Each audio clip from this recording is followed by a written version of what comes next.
Hi, నేను సుమతి. మీరు lunch box వార్తలు వింటున్నారు. ఇప్పుడు సిఎన్జి కాస్ట్లీగా మారిందా? ఎఫ్డీపై వడ్డీ రేట్లు పెంచిన బ్యాంక్ ఏది? భారతదేశ వృద్ధి రేటుకు సంబంధించిన అంచనాలు మారాయా? ఇవే కాకుండా బిజినెస్, పర్సనల్ ఫైనాన్స్కు సంబంధించిన వార్తలు ఇవాల్టి లంచ్ బాక్స్లో ఉన్నాయి. అవేంటో వేడివేడిగా తెరిచేద్దామా? ఢిల్లీ ఎన్సీఆర్ పరిధిలో సిఎన్జి ధర పెరిగింది. డిసెంబర్ 14 నుంచి కిలో రూపాయి చొప్పున పెరిగింది. ప్రస్తుతం సిఎన్జి ధర ₹76.59. ఈ రోజు ఉదయం 6 గంటల నుంచి ఈ కొత్త ధర అమల్లోకి వచ్చింది. ఈ ఏడాది సిఎన్జి ధరలు 4 సార్లు పెరిగాయి. గతంలో కూడా 2 సార్లు పెరిగినా ఆగస్టులో మాత్రం కాస్త తగ్గాయి. మళ్లీ ఇప్పుడు రేటు పెరగడంతో వాహనదారులకు భారం తప్పదు. ప్రస్తుత ఆర్థిక సంవత్సరం అంటే 2023-24లో భారత ఆర్థిక వ్యవస్థ వృద్ధి రేటు అంచనాను 6.7% పెంచింది ఆసియా డెవలప్మెంట్ బ్యాంక్. సెప్టెంబర్లో 6.3% వృద్ధి రేటును అంచనా వేసినట్లు ఏడీబీ తన నివేదికలో పేర్కొంది. మ్యానుఫ్యాక్చరింగ్ సెక్టార్తో పాటు గనులు, నిర్మాణం, యుటిలిటీస్ సెక్టార్స్లో 2 అంకెల వృద్ధి ఉందని తెలిపింది. అయితే మొత్తం ఆర్థిక సంవత్సరంలో వ్యవసాయ వృద్ధి రేటు కొంచెం తక్కువగా ఉన్నట్టు అంచనా వేసింది.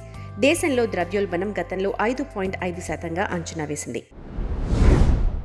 దేశంలో టోకు ద్రవ్యోల్బణం పెరిగింది. నవంబర్లో WPI ద్రవ్యోల్బణం అంటే టోకు ధరల సూచిక మార్చి 2023 తర్వాత తొలిసారిగా ప్రతికూల జోన్ నుంచి బయటపడింది.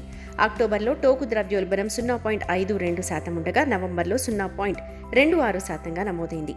ఆహార వస్తువులు, యంత్రాలు, ఖనిజాలు, కంప్యూటర్లు, ఎలక్ట్రానిక్స్ లాంటి వస్తువుల ధరల పెరుగుదల వల్ల ఇది ఈ స్థాయిలో నమోదైంది. నూతన సంవత్సరానికి ముందు డీసీబీ బ్యాంక్ తన కస్టమర్లకు భారీ కానుకనందించింది. ఫిక్స్డ్ డిపాజిట్స్ పై వడ్డీ రేట్లను పెంచింది. ఇటీవల ఆర్బీఐ ద్రవ్య విధాన సమావేశంలో రెపో రేట్లో ఎటువంటి మార్పు చేయలేదు. అదే సమయంలో ఇప్పుడు డీసీబీ బ్యాంక్ ఎఫ్డీపై వడ్డీ రేట్లను 0.10% పెంచింది. ₹2 కోట్ల లోపు ఎఫ్డీపై వడ్డీ రేట్ని బ్యాంక్ పెంచింది. ఇలాంటి పరిస్థితుల్లో సామాన్యులు బ్యాంకు నుంచి 8% వరకు వడ్డీ పొందుతున్నారు. కాగా సీనియర్ సిటిజన్లు 8.60% వరకు వడ్డీ ప్రయోజనాన్ని పొందుతారు. బుధవారం యుఎస్ డాలర్తో పోలిస్తే రూపాయి విలువలో 2 పైసల పతనం కనిపించింది. ఇది డాలర్కు 83.40 వద్ద ఆల్ టైమ్ కనిష్ట స్థాయి వద్ద ముగిసింది. అంతకుముందు డిసెంబర్ 5న డాలర్తో పోలిస్తే రూపాయి కనిష్ట స్థాయి 83.39 వద్ద ముగిసింది. ముడి చమురు ధరలు తగ్గుముఖం పట్టడంతో డాలర్కు మద్దతు లభిస్తోందని విదేశీ మారక ద్రవ్య వ్యాపారులు చెబుతున్నారు. ముడి చమురు బ్యారెల్కు $76గా ట్రేడ్ అవుతోంది. ప్రస్తుత ఆర్థిక సంవత్సరం 2023-24లో రూపాయి దాదాపు 1.22% బలహీనపడింది. 2023-24 ఆర్థిక సంవత్సరం ప్రారంభంలో డాలర్కు రూపాయి విలువ 82.39గా ఉండేది.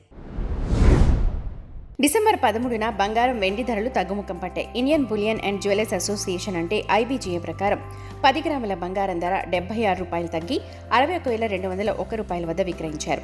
ఈ నెల ప్రారంభంలో 10 గ్రాముల ధర ₹63,805కు చేరింది. వెండి ధరలు కూడా తగ్గాయి.